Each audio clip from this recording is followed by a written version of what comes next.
உங்களை வரவேற்று மகிழ்வதில் பெருமகிழ்ச்சி அடைகின்றேன்.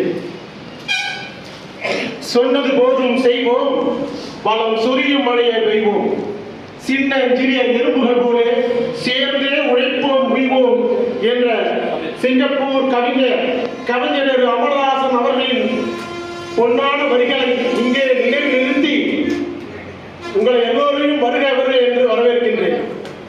நான் சீர்காழி செல்வரா சிங்கப்பூரில் இருந்தாலும் இந்த மண்ணை நேசிக்கின்ற ஒரு தொண்டன். ஆகவே இந்த இடம் ஒரு இலக்கியம் சார்ந்த கூட்டம் அமைய வேண்டும் என்பதற்காகவே இந்த பெருமக்களை இங்கே அழைத்து வந்திருக்கின்றேன். சிங்கப்பூரில் இருந்து வந்திருக்கின்ற என் ஐயா அவர்கள் ஒவ்வொரு நான் சொல்றேன். இப்போ இந்த காவிரி டெல்டா ட்ரஸ்ட் உதயம் ஆகியது 2 ஆண்டுகள். ஒவ்வொரு ஆண்டும் நான் ஏதாவது பள்ளி மாணவர் செய்ய வேண்டும் என்ற ஆவலோடு செய்து கொண்டிருக்கின்றேன். இந்த புதிய பழுதுபார்க்கப்பட்ட புதிய இந்த கட்டடத்தில் காவிரி டெல்டா ட்ரஸ்ட் ஆதரவுடன் நாங்கள் செம்மொழி அரங்கு வைக்க வேண்டும் என்று ஆவலோடு செய்து முடித்து இருப்பதனால் இந்த மாபெரும் ஆண்டவர்களையும் சான்றோர்களையும் இந்த கலந்துரையாடல் நிகழ்ச்சியுடைய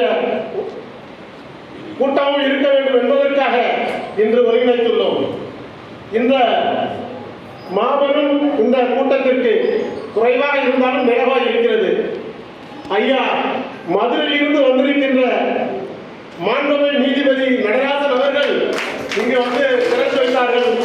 அவர்களை நான் வருக என்று வரவேற்றுக் கொண்டிருக்கின்றேன். கலந்துரையாடல் நிகழ்ச்சி கடந்த 4 ஆண்டுகளாக கோவிட் ஸ்டார்ட் பண்ணலிருந்து ஆரம்பித்ததிலிருந்து தொடர்ந்து நடந்து கொண்டிருக்கிறது.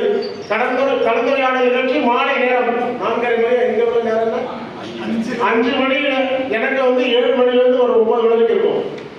ஆனா இங்க 5 மணில நடக்கும் கலந்துரையாடல் நிகழ்ச்சி.